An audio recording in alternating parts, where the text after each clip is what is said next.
Salut les amis, bienvenue. Après la dernière sortie de l'ONIES, que moi j'ai trouvé bancale, parce que l'ONIES dit des choses qui ne les concernent pas. L'ONIES parle de la certitude, l'ONIES parle des règlements de la CAF. L'ONIES veut donner des leçons de droit à l'Africa Foot et à la CAF.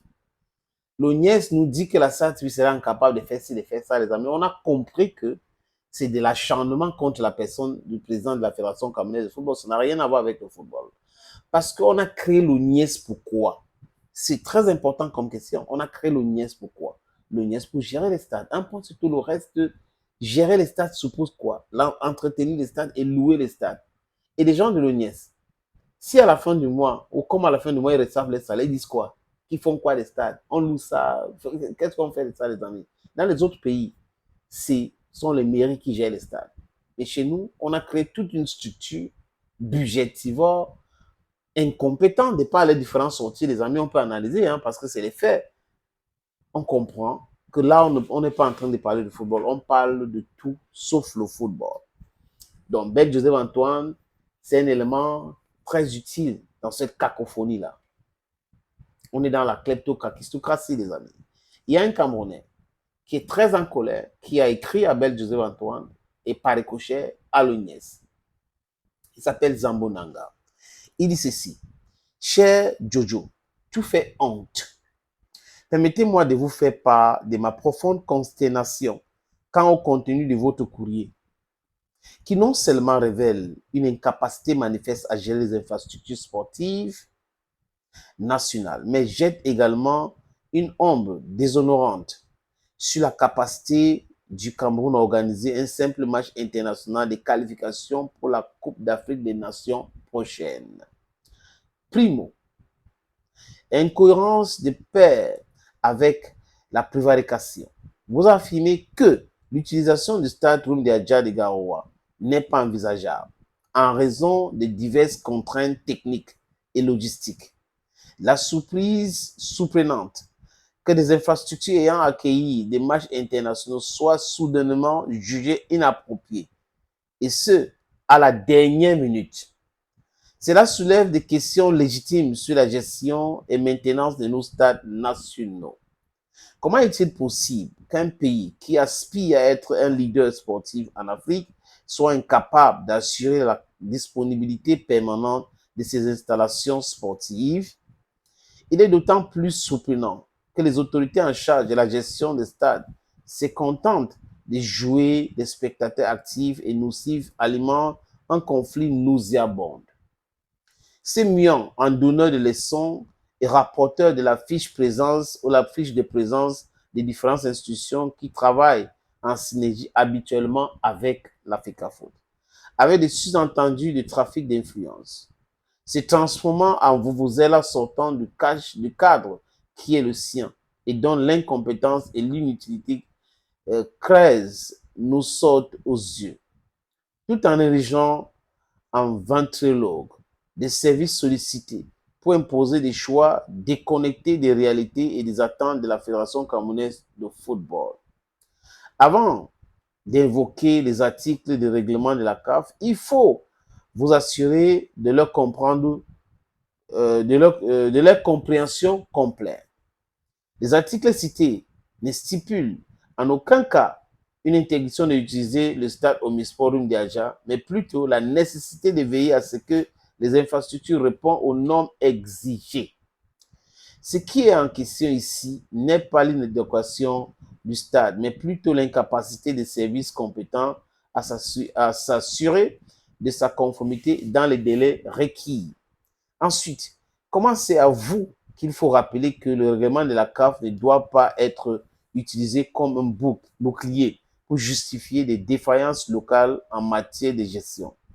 La CAF exige simplement que les stades soient inspectés et validés selon les normes établies. Rien dans ces règlements ne soutient l'idée que le Cameroun, avec les nombreuses infrastructures, ne puisse accueillir un match international en toutes circonstances.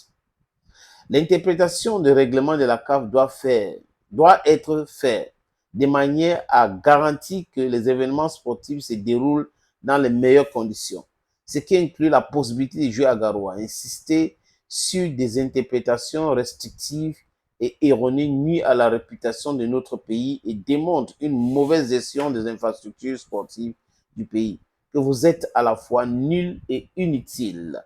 Avant de s'aventurer à imposer des choix à l'Africa Food sous couvert des règlements mal compris, il est judicieux de se référer au texte avec précision et dans l'esprit positif pour le Cameroun et non pour masquer des incompétences organisationnelles. Secondo, solution alternative. Vous mentionnez que la diffusion télévisuelle du match à Garoua est impossible en raison des contraintes liées à la production et à la diffusion des signaux TV international. Onis et Kame Ibu Ndongo, Mano Mano.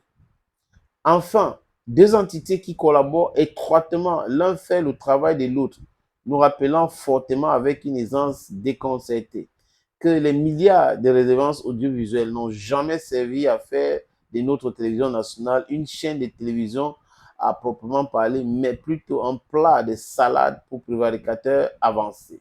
Mama Sarah. Que n'entendrons-nous pas dans ce pays? C'est le NIS qui démontre par A plus B son inutilité et confirmant que les stades construits à coups de milliards n'ont pas le niveau face à un stade de 1972. C'est très bien, les amis. Ils connaissent mieux ce qui est techniquement de l'ordre de la retransmission d'un match que de l'entretien d'un simple stade. Incapable d'entretenir les stades avec une telle incompétence. Vous servez à quoi dans ce pays? À voler et à répandre la haine. Pourtant, avec les avancées technologiques actuelles, il est difficile de croire qu'une solution alternative ne puisse être trouvée pour lever ces contraintes si ce n'est pas un manque flagrant de compétences. Il est inacceptable qu'une telle excuse soit utilisée pour masquer des carences organisationnelles alors que des solutions techniques existent pour contourner de telles difficultés.